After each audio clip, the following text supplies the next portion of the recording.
Lo dicho, muchas gracias además por esta presentación tan amable, Montse. Y como os decía, mi intención es dividir esta intervención en dos partes. En primer lugar, me gustaría explicaros el actual proyecto de investigación en el que estamos trabajando desde la Universidad de Barcelona y la UNED, a la que pertenezco desde hace 2 años. Ahora hemos tenido que presentar el informe intermedio, pero quería contaros de dónde venimos, ¿no? Cuáles han sido las preocupaciones o las inquietudes que este grupo, que se ha mantenido bastante homogéneo desde casi 20 años, no llega a 20 años, pero llevamos muchos años trabajando, y aquello que constituye el ADN del grupo, aquellas preocupaciones que están desde el nacimiento de nuestra constitución como equipo, era el de comprender cómo una monarquía que tenía unas ciertas dificultades para mantener y conservar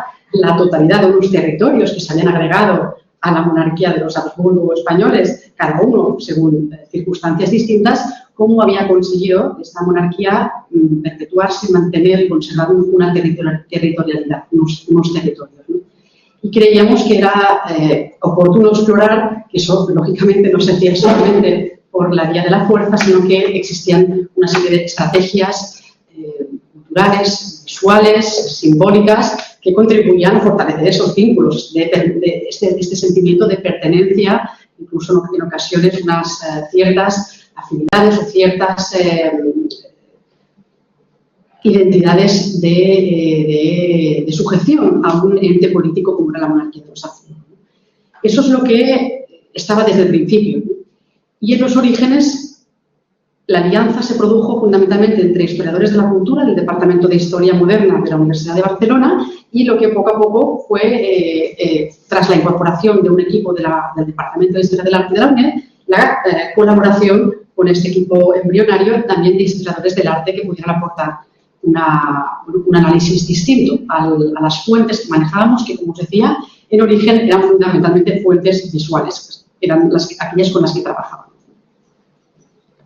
Aquí os he traído la siguiente diapositiva.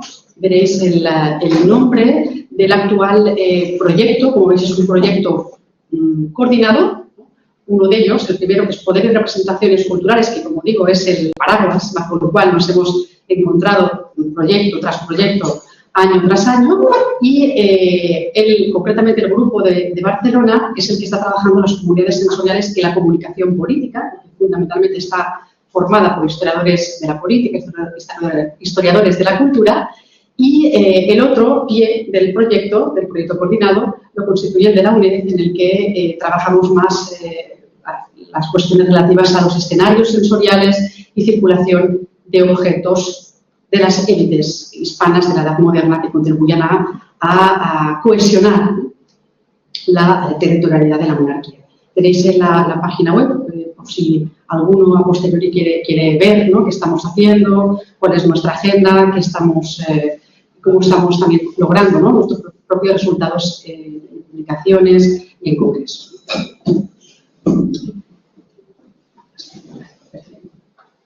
Bien, voy a empezar explicando, me voy a mover en los dos polos. Os voy a hablar de las inquietudes y la manera y los avances en la investigación que estamos produciendo como grupo, pero también haré directas alusiones a mi propia trayectoria investigadora, de dónde vengo y cómo he llegado ahora a trabajar el caso de estudio que os voy a plantear en la segunda parte de la intervención, que tiene que ver con la contribución de un grupo concreto de mujeres que fueron virreinas en distintos territorios de la monarquía y cómo lograron crear una cierta comunidad de intereses, una comunidad también de intercambio de objetos que a su vez pues cohesionó una determinada identidad, ¿no? Pero quería contaros de dónde vengo para que entendáis cuáles han sido mis preocupaciones metodológicas, ¿no? Bien, desde ya hace años me ha interesado mucho comprender la deriva que habían tenido los estudios diplomáticos y el porqué de centrar mi interés en la diplomacia. No tiene otra explicación que la que fuimos capaces de identificar las redes diplomáticas como aquellas, sino las que más, o una de las principales redes que tuvo la monarquía para conectar distintos territorios dentro y fuera de la propia comunidad ibérica, ¿no?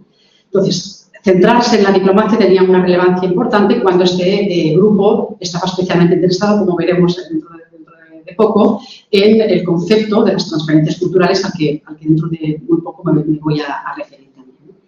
Bien, me interesó mucho desde hace varios años en comprender la deriva de unos estudios diplomáticos que poco a poco perdían una dependencia muy rígida de la tradicional historia internacional, política, la que, como sabéis, se entendía, ¿no?, en la diplomacia como una práctica que estaba fundamentalmente monopolizada por unos estados que todos sabemos que eran absolutamente inexistentes en el contexto que estudiamos, en los 16-17, por lo tanto tenía una dependencia muy grande, ¿no? Una paulatina aparición de una nueva historia diplomática.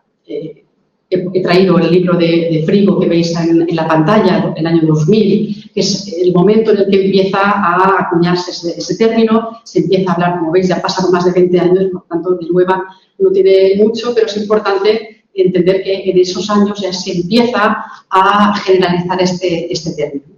El arco temporal que separa el libro de Frigo del otro libro que tenéis en pantalla, ¿no?, de Doubtful Agents, es un marco temporal que permite ver esa evolución muy claramente, ¿no?, hacia una mayor sensibilidad, hacia la pluralidad de agentes, mediadores que intervenían en la práctica diplomática, una práctica que, como sabéis, no tenía nada de institucionalizada en los siglos XVI-XVII, que contaba con un cuerpo, digamos, unos embajadores cuya formación era absolutamente inexistente, no solamente en términos, digamos, de política internacional, sino incluso el conocimiento que podía tener un embajador, aunque perteneciera a la alta nobleza, el conocimiento que podía tener de los idiomas, algo que nos parecería a todos del todo lógico dominar en un contexto internacional, era inexistente, ¿no? Entonces, necesitaban estos embajadores, por ejemplo, poneros un ejemplo de la colaboración de agentes, por ejemplo, como traductores o, lo veremos, pintores que tenían un conocimiento en ocasiones, me refiero, por ejemplo, a Rubens, me refiero al holandés Gerard ter Borch, personas que sorprendentemente nos las encontramos actuando en el ámbito diplomático y bien, una vía ya de exploración sobre este fenómeno es que estas personas, por circunstancias determinadas, pudieron tener un conocimiento de lenguas que en contextos internacionales concretos, como la paz de Westfalia, las negociaciones para la paz de Westfalia, pues tienen un papel muy destacado, ¿no? Por lo tanto, un nuevo contexto historiográfico en el que se es sensible a analizar la intervención de mercaderes, la intervención de artistas, también de mujeres, del embajador. Cada vez conocemos más también el papel de las mujeres dentro de la familia del embajador en esta actividad alternativa, complementaria a la del marido, y un interés creciente hacia la esfera cultural, el papel que podía jugar la esfera cultural, la dimensión sensorial en la política del momento. Otra cosa es, como veis en la diapositiva que he traído, el que podamos estar hablando ya de un giro sensorial. Eso está llegando de manera muy despacio en los estudios diplomáticos, no así aquello que se ha conocido como el giro material, que ya tiene una cierta consolidación. Ahora veréis en alguna diapositiva que voy a traer algunos hitos historiográficos en los que ya vemos que es de uso común, ¿no?, el término de la diplomacia material. Veremos el papel que juegan, el intercambio de objetos en la práctica diplomática, pero no así lo que podríamos llamar la diplomacia sensorial, que es un concepto en el que desde el proyecto estamos intentando explorar hasta qué punto puede resultarnos de utilidad a la hora de movernos por unas fuentes que estamos trabajando, ¿no? Bien, en todo este recorrido que os estoy explicando, una importancia notable la ha tenido los estudios transculturales, ¿no?, a la hora de analizar mediadores entre el nivel local y global para la edad moderna y, sobre todo, no podemos olvidarlo, la importancia que han tenido los estudios literarios, mucho antes de que los historiadores del arte empezaran a trabajar de manera de manera conjunta con historiadores de la cultura política. Ya los estudios literarios, y me estoy refiriendo a este famosísimo trabajo de Timothy Hampton, Fictions of Embassy, en el que ya se está hablando de una posible existencia de una poética diplomática. ¿Qué es la poética diplomática de la que habla Timothy Hampton y que ha tenido una influencia notable posteriormente? Pues es el tratar de identificar cómo algunos textos literarios pudieron contribuir a adelantarse, a anticiparse a la hora de construir determinados modelos de conducta diplomática, ¿no? Identificar cómo pudieron estos textos tener un impacto en la práctica diplomática y no al revés, ¿no? No ser el producto literario, como tampoco lo serán las imágenes, un reflejo de nada, sino ser a veces un desencadenante, un motor para la transformación política y diplomática, ¿no? Ese libro, claro, tuvo mucha importancia, como os digo, porque nadie en ese momento había hablado, por ejemplo, en el terreno de las imágenes, que pudiéramos estar hablando de una agencia artística tan potente. Hacíamos alusión al término de la diplomacia material, al término de la diplomacia de los objetos. Bien, en ese sentido, un hito también que creo importante que recordemos es el trabajo de 2016 de Harriet Rudolph, ¿no?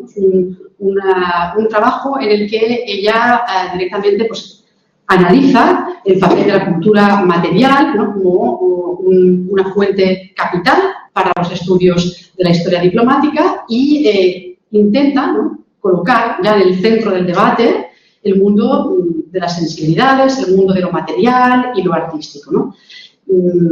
Muy importante para cualquier estudioso de la diplomacia, desde si nos remontamos a grandes padres de la historia diplomática, en el caso español, a todo el mundo le vendrá a la cabeza los trabajos de Ochoa Brun, que son utilísimos para cualquier estudioso de la diplomacia. Pues en esos trabajos que son ya, podríamos decir, clásicos, no podemos descartar o decir abiertamente que ellos no tuvieran un cierto interés en abordar también esta dimensión de objetos, porque esa dimensión también está explorada por parte de los padres, como comentó Ochoa Brun, o la esfera de las apariencias, el teatro de la diplomacia, un mundo como el barroco, imaginaos, en el que el juego, ¿no?, entre la ficción y la realidad es tan habitual, ¿no?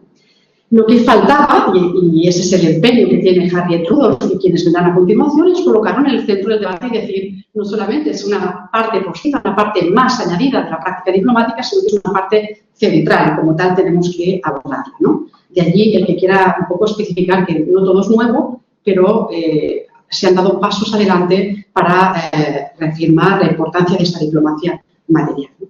¿Cuáles son esas 5 dimensiones, según Rudolph, de la diplomacia material? Las he traído aquí resumidas, muy esquemáticas. En primer lugar, ella pues, indica que es importante analizar los documentos diplomáticos en su condición material, física, ¿no? No solamente por aquello que contienen de información para cualquiera que se acerque a la diplomacia, sino también sus condiciones materiales. ¿Qué nos pueden decir, no? Pensad, os vendrá a la cabeza, ¿no?, la voluntad de Apadurai, el texto de The Social Life of Things, ¿no? No recuerdo exactamente el título, pero bueno, no se trata más que de esto, de entender que tanto las cosas como los objetos, en este caso los documentos diplomáticos, tienen una vida propia, unos desplazamientos semánticos cuando se trasladan de un lugar a otro, y hay que observar sus condiciones físicas para también entender cuál ha sido su vida política, ¿no? En segundo lugar, el equipaje, todo lo que tiene que ver con el vestido, las joyas, la comida, una esfera muy importante que, como veréis en el acercamiento sensorial hacia la diplomacia, pues el tema de la comida es un tema muy importante, ¿no? Y aquí me gusta siempre hacer un breve guiño a un ejemplo muy ilustrativo, ¿no? Cuando uno analiza, voy a hacer un paréntesis muy breve, la comunidad internacional en Madrid del siglo XVII, ¿no?, podríamos llamar Madrid diplomático, se da cuenta de hasta qué punto la presencia de embajadores extranjeros en Madrid les hace participar de los mismos códigos de vestimenta y en la mayoría de los casos la manera que van a tener de presentarse a sí mismos ante la Corte va a ser adoptando la vestimenta a la española. No ocurre lo mismo, en cambio, para el caso de Madrid, es muy interesante, ¿no? No ocurre lo mismo con la cuestión de la comida, donde vemos, si leemos, por ejemplo, el diario de Huygens, años 60, en Madrid de la época, vemos hasta qué punto los holandeses, pero no solo, aprovechan momentos de banquete, momentos en los que van a estar expuestos ante la otra comunidad internacional en el Madrid de la época, aprovechan estos momentos de ocio, banquete, comida, para importar de su lugar de origen productos locales, mantequilla holandesa, productos locales, y hacer gala, ¿no?, de ese momento, de esa especificidad, de esa singularidad, y utilizarlo convenientemente, ¿no? Pues, ¿qué ocurre? ¿Por qué se producen estas diferencias entre la dimensión internacional en distintas cortes europeas del momento, ¿no? Porque en algunas se unifican o hay unos códigos que son cosmopolitas y otros que son más locales. Es muy interesante ver esta cuestión y la comida nos puede dar muchos elementos de análisis, ¿no? La tercera dimensión, arquitectura y decoración de los lugares de encuentro diplomático, muy importante, lógicamente los lugares que van a ser el escenario, ¿no?, que va a tener que analizarse convenientemente. Recordad el papel que jugó un Velázquez cuando se traslada a la isla de los Faisanes para, como aposenador del rey, dedicarse también a articular una escenografía teatral para acoger ese momento diplomático. Ese es el papel de Velázquez en ese contexto, ¿no? Cuarto, las residencias, también un ámbito fascinante para el estudio de la diplomacia material y entender el peso que jugó las residencias, ¿no?, de los embajadores.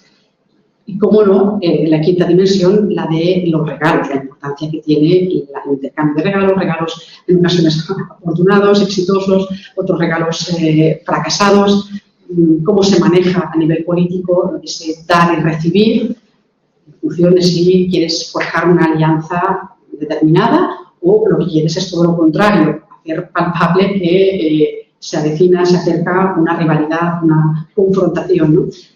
Todo el tema de regalos está, lógicamente, siendo muy estudiado y a lo mejor tenemos oportunidad de referirnos un poco más a ello, ¿no? Fijaos que en su momento, cuando salió el trabajo de Rudolf, por circunstancias, yo estaba trabajando un poco en las bibliotecas de los embajadores y ver hasta qué punto en una residencia un embajador, el lugar físico de una biblioteca podía o no haber jugado un papel o ser escenario de encuentros, de discusiones diplomáticas. Me estaba interesando mucho este tema. Y los libros con los que contaba el embajador, como objetos también físicos, me llamó la atención en su momento el silencio, ¿no? El silencio en torno a estos espacios, como digo, mientras que otros, como la residencia en sí, se abordaba la arquitectura de los lugares de encuentros diplomáticos y me pareció, bueno, llamativo en su momento el silencio en torno a la biblioteca del embajador como espacio y también como lugar donde se intercambiarán, se coleccionarán, se acumularán los libros de los embajadores, ¿no? Lo dejo allí para el debate, ¿no? ¿Cuáles son algunas ventajas con las que contamos cuando nos acercamos a esa dimensión material a la hora de abordar las problemáticas de la diplomacia, tanto en la práctica como en la teoría de la época, ¿no? La primera de ellas, evidente, es la que enriquece nuestro conocimiento de la historia económica de la diplomacia, por ejemplo, de la historia transcultural, los procesos de hibridación cultural, también porque gracias a esta dimensión podemos comprender mejor el funcionamiento de la diplomacia en su complejidad, ¿no? Es como aquellas personas que ahora se dedican a estudiar el papel de las mujeres, de los embajadores, se esfuerzan en decir lo obvio, pero que hay que recordarlo, ¿no? Que estudiar esa dimensión simplemente nos proporciona un conocimiento más complejo de la realidad de un embajador que por su naturaleza y por sus limitaciones no podía llegar a determinadas vías de información y hacía uso de otros agentes, y el primero de ellos, más importante, el de su propia mujer, para alcanzar distintos ámbitos a los que no podía acceder de otro modo, ¿no? Aquí nos encontramos con el mismo. Otra ventaja evidente es que permite problematizar, ¿no?, el propio concepto de una nueva diplomacia. Aquí ya no hablo de la nueva historia diplomática, sino de la percepción ya consolidada desde los estudios clásicos, Mattingly, pensad en Mattingly simplemente, de que existía una nueva diplomacia al calor del humanismo, siglo XV, XVI, y que forjó una nueva diplomacia, ¿no? Bien, pues también el análisis de la diplomacia material permite desvelar, ¿no?, que muchas prácticas que estás identificando hunden sus raíces en la Edad Media o no son exclusivamente europeas. El caso de los regalos está permitiendo precisamente esta problematización. Creo que por ello es bien interesante.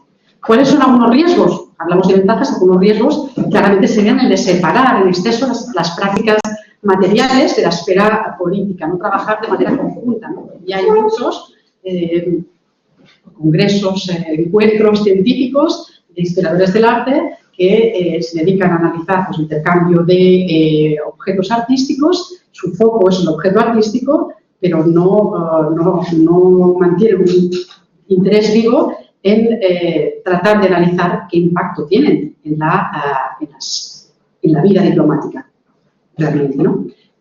Imbricar estos procesos es realmente el reto difícil. ¿Cómo lo afrontamos a nivel metodológico? Prácticamente nos encontramos ante un reto interdisciplinario importante, y para trazar la biografía política y social de estos objetos que circulan es muy importante contar con la colaboración de varias disciplinas, ¿no? Quería aquí, en este punto, evocar un trabajo que para mí es modélico, ¿no?, que es el de Carmen Ripollés, una investigadora que trabaja en Portland, en la Universidad de Portland, y entre otros muchos trabajos he querido traer el que realizó hace unos años sobre un agente flamenco en Madrid, el conde de Solre, que recibía en Madrid, así ha sido estudiado en su residencia en Madrid, con unos escaparates con bienes de lujo, y según su investigación, su trabajo, ella consigue vincular estos objetos en estos aparadores, ¿no?, como constructores de una determinada identidad urbana en el Madrid de la época, y esos objetos también entendidos como unos objetos que están encarnando, están forjando unos ciertos valores de hospitalidad aristocrática, diplomática en el Madrid de la época. La manera en cómo ella maneja fuentes visuales y estudio de la diplomacia material me parece modélico, ¿no?, a la hora de defender, ¿no?, una colaboración y un análisis que intente trascender, ¿no?, las fuentes que habitualmente usamos cada uno individualmente desde sus disciplinas. Aquí de lo que se trata es de entender, por lo tanto, cómo fueron explotados y aprovechados los artefactos, los objetos, para promover determinadas negociaciones políticas, para incentivar esas transferencias culturales. Y aquí entraría, y ahora iremos poco a poco mencionándolo, el giro sensorial. Muy pronto ya veremos algunos hitos, los trabajos de House, Jay, para entender cómo podemos aprovechar este giro que ya se ha producido desde los años 70-80, cómo podemos aprovecharlo nosotros, ¿no? ¿Tienen los objetos agencia o simplemente son aprovechados por parte de los embajadores para crear un cierto estatus, una identidad de grupo, por ejemplo, ¿no? Y aquí deberíamos de recordar un término muy importante a la hora de analizar la historia cultural de los objetos, como es el de entangled objects, ¿no?, un término que fue acuñado por Nicholas Thomas en el año 91, que entroncaría muy bien también con la perspectiva que ofrecen historiadores como Peter Bark a la hora de explicar los riesgos y los beneficios y cómo debemos aproximarnos a las fuentes visuales. Y para traer una cita, ¿no?, de cómo debe ser abordado ese concepto de entangled object, me gusta traer esta cita, ¿no? They are much better able to convey the quality of an artifact as an entangled object than any text or even the original object would if they had in fact survived. Porque aquí tenemos la recurrente, ¿no?, queja, lamento de quienes se dedican a la historia de los objetos, es que cuando los estudiamos en ámbito diplomático muy a menudo no podemos contar con ellos. Pero lo que nos está diciendo Rudolf en esta cita es que a menudo determinadas fuentes con las que contamos, indirectas, pueden ser incluso más reveladoras de la importancia que tuvieron estos objetos, más incluso que si hubieran sobrevivido en el tiempo, ¿no? Y eso es exactamente lo que hace Carmen Ripollés en el trabajo que antes he evocado, ¿no?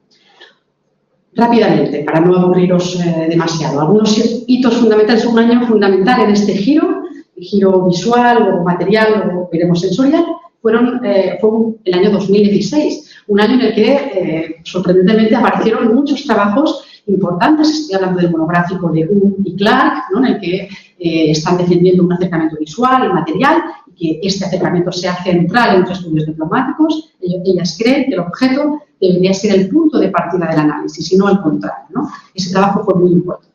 Pero muy revelador también fue el hecho de que en el 2017 nos encontremos con el volumen que os traigo aquí en pantalla, Sowerby y Hennings, Prácticas de la diplomacia en la Edad Moderna, en la que nada menos que uno de los 3 pilares del libro está dedicado a la diplomacia material. Y eso ya da una perspectiva completamente nueva y permite entender que han cambiado de forma importante las cosas, ¿no? Bien, aquí retomaríamos, después de esta introducción, retomaríamos el hilo para ya meternos de lleno en cómo pueden aprovechar los estudios diplomáticos, cómo puede aprovechar alguien que está interesado en ese binomio poder y cultura, consensos políticos y representaciones culturales en el ámbito de la complejidad territorial de la monarquía de los Habsburgo, ¿vale? Cómo podemos aprovechar todo esto, y deberíamos de referirnos, lógicamente, pues en primer lugar a David Howes, ¿no?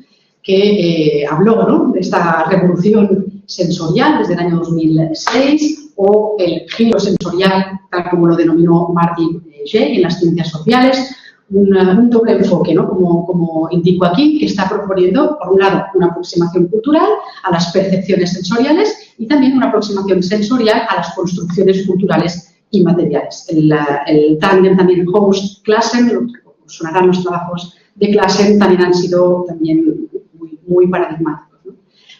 También tendríamos los trabajos de Mark Smith, 2007, que para muchos es ya pues, la primera, ¿no?, la primera aportación comprensiva, completa, total, ¿no?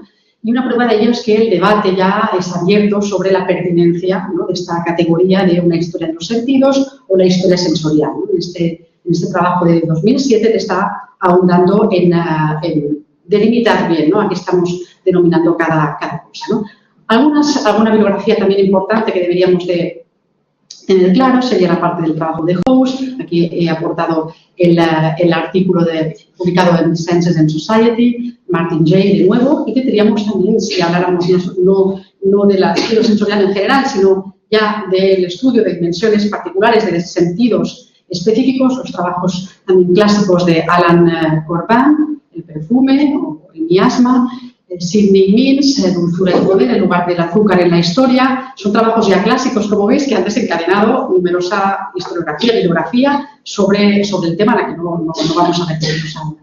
El trabajo también de Classen, Walls of Senses, también muy importante. Mark Smith, en el que, ¿por qué es importante para nosotros? Porque Mark Smith es el que de lleno ya está tratando de dar una historicidad a las experiencias sensoriales, desde la constatación de que las percepciones, ¿no?, de los sentidos en contextos históricos deben ser valorados y que estas percepciones son construcciones culturales, ¿no?, cambian en el tiempo, se modifican, se transforman. Muy relevante tener en cuenta también que el axioma aristotélico y también de la filosofía escolástica medieval hasta los empiristas del siglo XVIII, ese nada hay en la inteligencia que antes no pase por los sentidos, no tiene que hacer perdernos de vista de que esta jerarquía de sentidos, pese a la relevancia que tiene Aristóteles para la cultura occidental, va modificándose, va alterándose. Y esta jerarquía puede cambiar en función de los lugares, del espacio y del tiempo. ¿Cuáles fueron, por lo tanto, el impacto de las experiencias sensoriales en las prácticas sociales políticas, ¿no? Ya estamos en un contexto en el que es posible ya abordar este tipo de análisis, ¿no? Me quiero referir a el esfuerzo que como proyecto de investigación, como equipo de investigación, UNED de Barcelona, estamos desarrollando para fijar unos conceptos o discutir en torno a qué conceptos nos pueden ser útiles para el trabajo que estamos haciendo como equipo, ¿no? Y uno de ellos que estamos explorando y que estamos intentando fijar es el de comunidades sensoriales. ¿No? Es un concepto, en realidad, que se toma prestado de la psicología social, ¿no? Que en los últimos años ya está permitiendo avances, ¿no? En el estudio de la relación entre identidades colectivas, experiencias compartidas, ¿no? Como sabéis, la psicología social es una rama de la psicología que está estudiando, ¿no? Cómo estos procesos sociales y culturales impactan en la creación de la subjetividad y también a la inversa. Pues tomar prestado este concepto puede ser de utilidad para nosotros. De la misma manera que estamos trabajando con este otro concepto de escenarios sensoriales que nos resulta más cómodo a nosotros por la manera en que trabajamos y por las disciplinas de las que procedemos que otro concepto que os resultará más familiar, como es el de paisajes sensoriales, que ya tiene un origen en Schaffer, en este trabajo de 1969, y creemos que escenarios sensoriales nos permite referirnos mejor al estudio de un ambiente, ¿no? Que se relaciona con un espacio, un tiempo concreto, involucrando el estudio de todos los sonidos, todas las sensaciones que se producen en un determinado entorno. Pero hay que recordar que de donde nosotros venimos y en las coordenadas en las que ya hemos estado trabajando desde tiempo, y os resultará fácil imaginarlo, cuando os comentaba que habíamos trabajado cuestión de binomio, poder y representación, es que los trabajos de Nye, lógicamente sobre el poder blando, y este concepto del poder blando, lógicamente ha sido un término al que hemos tenido que hacer alusión en muchas ocasiones. Desde la constatación de que los gobernantes españoles pudieron, ¿no?, comprobar que no bastaba con una imposición forzosa, no bastaba con imponer una uniformidad y, sin embargo, había que activar ciertos expedientes de persuasión, mecanismos de persuasión para crear afinidades, para crear sentimientos de fidelidad y de obediencia. Y el otro término, también ya clásico, de Michel Spain, de Michel Berger, de transferencias culturales, este también ha sido un concepto con el que hemos venido trabajando y con el que queremos seguir trabajando cuando abordamos las experiencias sensoriales. Los estudios, tendré que acelerar un poco porque veo que, no sé por qué, creía que el número de diapositivas me iba a permitir ser un poco más ágil, pero vamos a ir acelerando un poco, si no, no vamos a poder ver la última parte. Y no sé si me tienes que cortar en algún momento diciendo 5 minutos más, ¿vale? No te preocupes, que hay tiempo, va bien. Pero decirme 5 minutos más y yo intento acortarme. Bien, vamos a cortar. La idea que antes estábamos comentando, ¿no? El interés ha sido monolítico en torno a la vista y el oído fundamentalmente, ¿no? Porque en la jerarquía de los sentidos, desde Aristóteles, era la evidencia, ¿no? Sin embargo, nuestro régimen de sensorialidad difiere, ¿no?, de otras épocas y va transformándose, como decía, ¿no? El tacto, el gusto, el olfato desempeñan un papel muy importante como cauces de comunicación, como medios de comunicación y como tal debemos de ser sensibles, ¿no? Algunos objetivos que tenemos comunes, eso creo que es bonito que lo explique para a lo mejor generar algo de debate, ¿no? En primer lugar, identificar el impacto de estas experiencias sensoriales a la hora de crear consensos políticos, estudiando la monarquía de España como un campo cultural y no solamente como una entidad con unas fronteras estables y fijas, ¿no? Por lo tanto, lugares de influencia ibérica más allá también de la monarquía de España, ¿no? Monarquía española. Repensar el papel de los espacios urbanos, calles, plazas, ver un poco cómo se convierten en escenarios sensoriales para la presentación, la articulación de discursos de consenso y disenso político. Cartografiar prácticas sensoriales más comunes entre distintos territorios de la monarquía, analizar diferencias en las prácticas, en las vías de difusión, en los agentes implicados, diferencias y similitudes, géneros implicados, analizar las resistencias, las asimilaciones exitosas de determinados códigos sensoriales que son compartidos o no en distintos lugares de la monarquía. Examinar también experiencias sensoriales como experiencias culturales, restituir la jerarquía de los sentidos propia de cada momento, implementar un método, ¿no?, con la asistencia también de recursos digitales para tratar de localizar marcas sensoriales en textos y en imágenes del periodo. Nuestra hipótesis principal es que la monarquía está tratando de obtener la adhesión afectiva y emocional de sus súbditos a través de distintos cauces, como escenificaciones, ceremonias, rituales, fiestas, compartir esos banquetes de los que hablábamos, ¿no?, y de los que habla Huygens en su diario, ¿no?, o Potting o otros tantos, ¿no? Bueno, ¿cuáles lograban, ¿no?, crear experiencias sensoriales intensas, ¿no?, duraderas? La eficacia en la transmisión de mensajes, tanto de adhesión como de rechazo al poder, dependía de la respuesta emocional de los destinatarios de esta operación, o de este impacto sensorial, ¿no?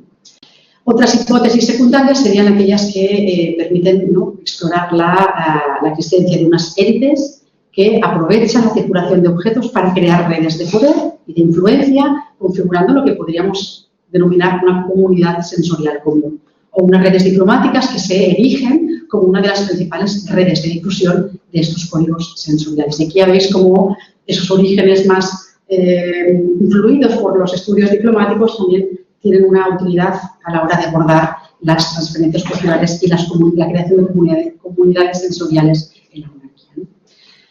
Bien, ha habido en los últimos 5 o 6 años un boom, ¿no?, de algunas exposiciones, tanto en el Prado o en el Museo de América. Solo me refiero a estas dos, pero podríamos hablar de otras muchas, que han ¿no?, llevado del ámbito académico a un público más amplio un cierto interés y preocupación por esta cuestión, ¿no? Recordaréis que la exposición de la hija del virrey, el comisario Andrés Gutiérrez, que se ha integrado en nuestro proyecto de investigación en esta última convocatoria, justamente trataba de entender eso, ¿no? En la América virreinal, la importancia que tenían ciertos objetos, pensemos en los barrios, en los búcaros, eran lugares donde se incorporaba agua olorosa, tenía unos valores táctiles porque era apreciado por también su condición táctil, pero también por el olor, como decía, por la vista, y como ciertos objetos deben colocarse en el centro del análisis de esas experiencias también políticas, ¿no? Mundo femenino y difusión de prácticas sensoriales es otro de los grandes temas que se está revelando como muy prometedor, porque a menudo ellas jugaron un papel muy destacado. Así se está identificando con ciertas redes femeninas que muchas veces se ligan a determinados linajes. Se ha estudiado para las Lemus, para las Cardona, poco a poco. Como ellas, varios miembros de una familia, integrantes femeninos, están acompañando a sus maridos a distintos virreinatos. Ellas intercambian cartas, comparten, circulan objetos gracias a esta red y el impacto que tiene, lógicamente, para crear estas comunidades, ¿no?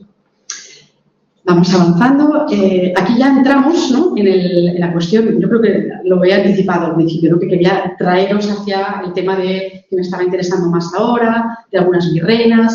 Estábamos identificando que podían haber tenido en su propia circulación o en la red de la que formaron parte con otras mujeres, pudieron cohesionar o crear ciertas comunidades sensoriales, ¿no? Pero claro, al hablar de las virreinas, rápidamente tendríamos que hacer un pequeño repaso, ¿no?, y entender, ¿estas virreinas nos caen ahora del cielo, que ahora las estudiamos, o qué clase de acercamiento ha habido hacia ellas hasta el momento, ¿no? Puede que aquí haya muchas omisiones y veréis enseguida el sesgo napolitano, el sesgo italiano, porque es ahí donde yo vengo, y sobre todo me he movido en el terreno italianista, y por lo tanto mis carencias americanas son bastante importantes y probablemente lo notaréis, pero bueno, vamos a lanzar algunos hitos para el caso italiano que nos pueden servir. Elizabeth Cohen ya denunció, fijaos, en el año 2006, en un ensayo que publicó en el trabajo de Spain in Italy, de Marino, ya denunció este escaso interés por el tema de las virreinas, aunque conviene decirlo, para hacer justicia, que ya un clásico como Benedetto Croce ya había mostrado interés por el tema de unas virreinas en el siglo XVI, cuando el reino de Nápoles ya cambia su constitución, se transforma en virreinato, y como algunas viudas de anteriores, los últimos reyes en Nápoles, van a permanecer en Nápoles y van a jugar ya un papel interesante. Y, bueno, Croce ya muestra una pequeña sensibilidad hacia este caso de estudio, ¿no? Luego tendríamos los trabajos de Manuel Rivero, que ya en 2009, en este como Reinas y el Virreinato femenino, bueno, puso sobre la mesa algunos elementos muy interesantes para el análisis. Y algunas de las ideas que él plantea allí creo que son todavía ideas que están en el debate, como tratan de explicar, ¿no? 2012, un volumen de Mirella Manfricci, los trabajos de Alejandra Franganillo, 2021, en el que trabaja sobre la Lemos y cómo ella se acerca a círculos franceses en una Nápoles española y la habilidad que tiene para hacer lo que nos contó Manuel Rivero que hacían las virreinas, que era crear espacios alternativos de acción política, ¿no? Complementar la actividad de los maridos allí donde ellas podían llegar. En el caso de la Lemos lo vemos muy bien a través de su correspondencia. Ella está moviéndose en círculos filofranceses y Manuel Rivero identifica, creo que lo hace con bastante acierto, identifica cómo existía una cierta aura, una cierta reputación de las capacidades de muchas mujeres para lograr consensos. Y lo veremos, caso en la revuelta de Masaniello. En momentos dramáticos de determinados virreinatos napolitanos, ellas van a tener un papel destacado y así se está constatando, ¿no? No sé si hay alguno más, ¿no? Franganillo, perfecto. Bien, eso nos lleva a este detalle, el cuadro de Martínez del Mazo, que es la primera vez en la que la reina Mariana de Austria se representa a sí misma ya como viuda, ¿no? Viuda regente. Y en esta primera representación de Mariana de Austria como viuda vemos en el margen superior izquierdo, ¿no? Veis a Carlos con la Haya, ¿no? Que es la marquesa de los Vélez, en el hábito de viuda, como Mariana de Austria, ese paralelismo, ¿no? Ese espejo de, ahora lo adelanto, ella antes que ser Haya fue una virreina que recorrió además una geografía muy extensa con su marido. Estuvo en Valencia, Navarra, Cerdeña, Sicilia, fue un recorrido muy amplio, pero luego cuando ya es viuda, regresa a la corte y en esos años que empiezan de viuda, justamente, son probablemente los años a nivel político más interesantes, en las que ya llega a unas cotas de poder más interesantes. Pero esa trayectoria previa virreinal creo que no la debemos desechar.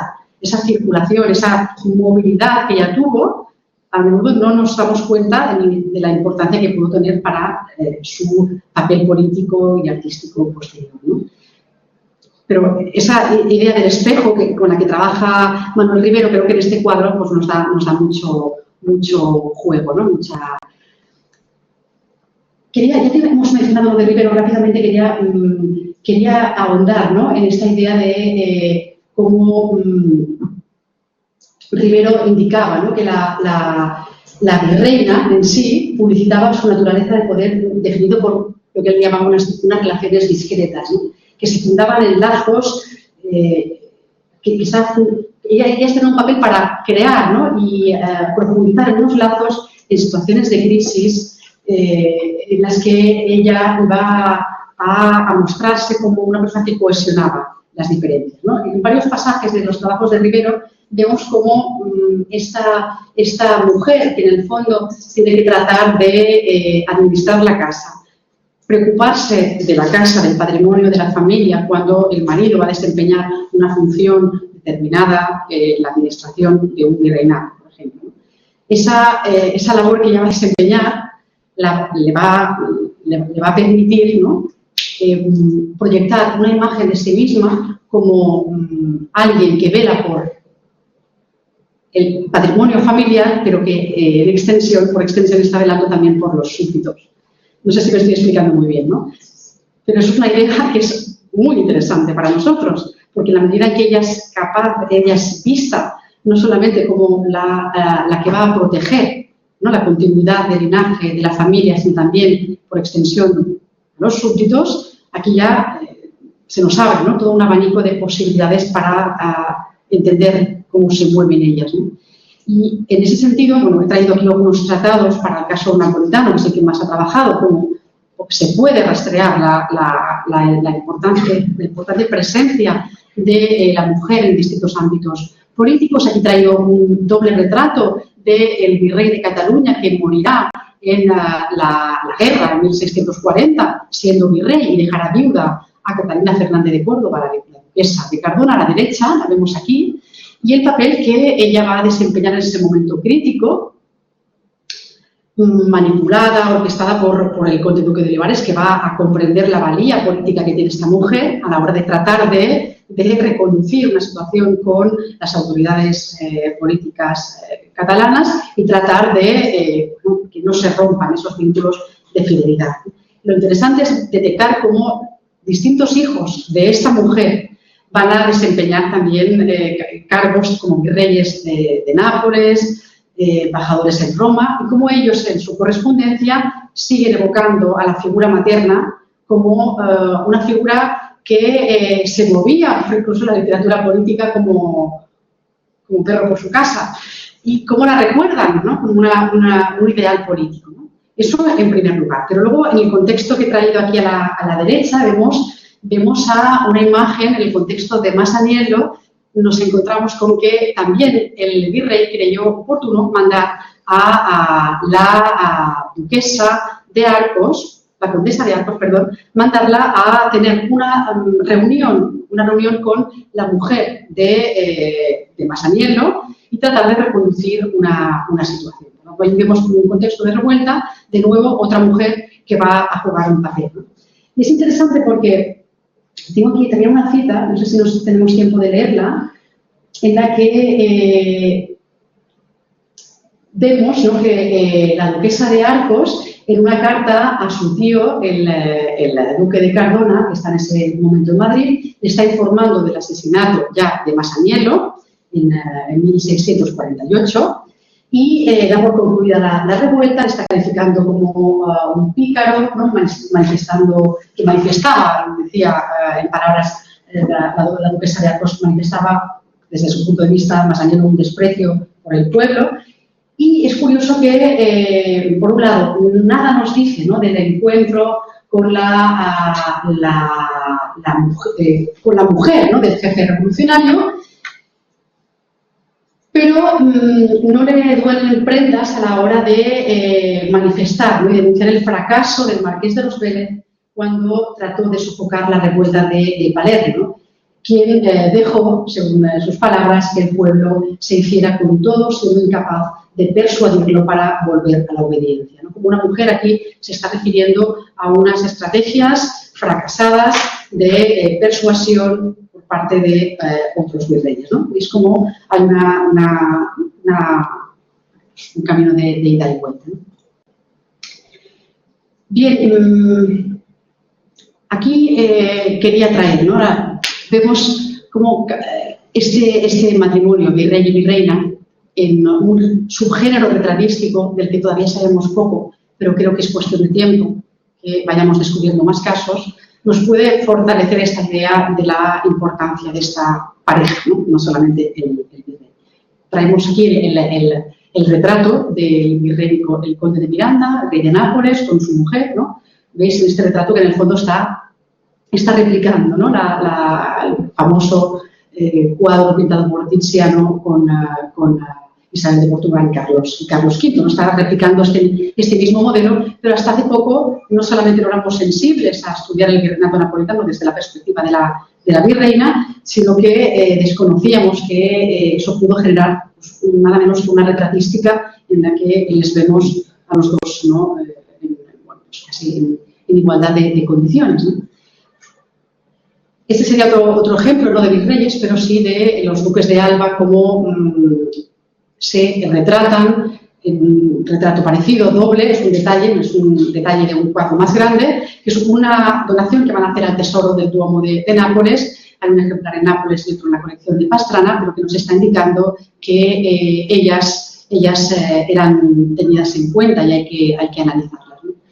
Para el caso americano ya estamos identificando, los estudiosos están identificando representaciones de la familia, ¿no?, algo muy importante. Aquí vemos el caso de los hijos del virrey, ¿no?, este cuadro que veis a la izquierda, que hoy en día está en el monasterio de las Clarisas de Monforte de Lemos, el más recientemente identificado por Curro Montes, del que antes hablábamos, el que vemos a la familia de virrey Alburquerque, también, ¿no? A los pies de San Francisco, esa idea, ¿no? De la importancia que cobra no solamente la pareja, también una familia, ¿no? Que está, la imagen, ¿no? Está proyectando unos ciertos valores, tenemos que seguir ahondando en ello. Para el caso italiano, desafortunadamente, no tenemos todavía un conocimiento pleno de esta realidad, pero creo que va a ser cuestión de tiempo, ¿no?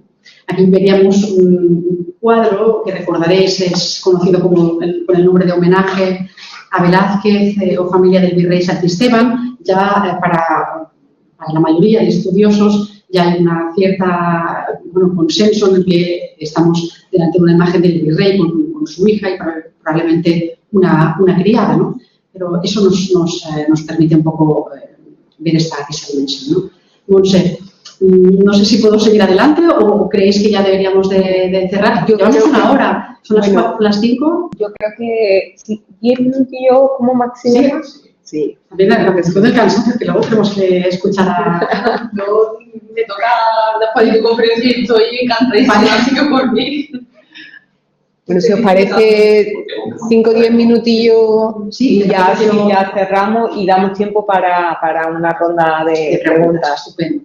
Vale, aquí traía el caso de algunas virreinas del siglo XVI interesantes. Aquí nos remontaremos un poco hacia atrás, porque tenemos el caso de Isabel de Requesens, que se queda viuda del virrey Cardona y va a realizar como viuda una labor muy interesante que nos habla de otra dimensión distinta a la que estábamos hablando ahora, que es la de perpetuar, mantener, conservar una memoria política del marido una vez ya ha fallecido, ¿no?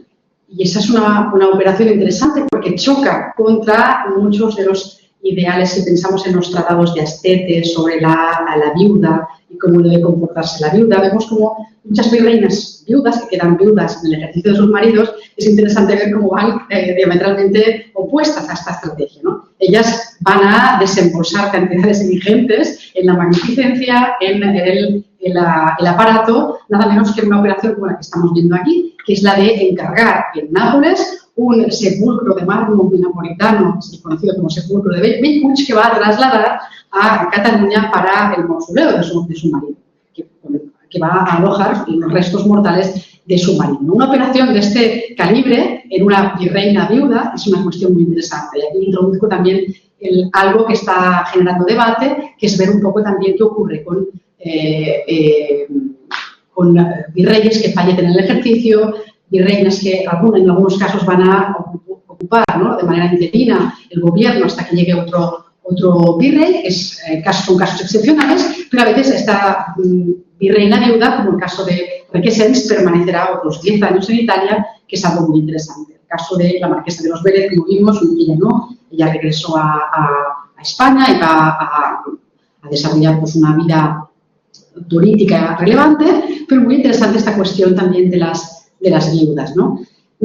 Para entender también el impacto de estas virreinas, pensemos, por ejemplo, que en tiempos de don Pedro de Toledo, es un virrey fundamental del siglo XVI en Nápoles, su mujer es la primera que pone en marcha ciertos rituales que van a dar una visibilidad específica a las mujeres del virrey, como es reconocido como Ponte di Mare, que va a ser el reservar un momento especial para la entrada a la ciudad de la virreina, distinguido, diferenciado del virrey, y hacerlo nada menos que en una arquitectura efímera específica, como es el Puente del Mar, el Ponte di Mare, a través del cual va a desembarcar. Aquí tenemos la cita de Summonte, en el que se nos recuerda este momento embrionario de innovaciones en el terreno ceremonial que se van a producir constantemente, motivadas o promovidas por las mujeres, ¿no?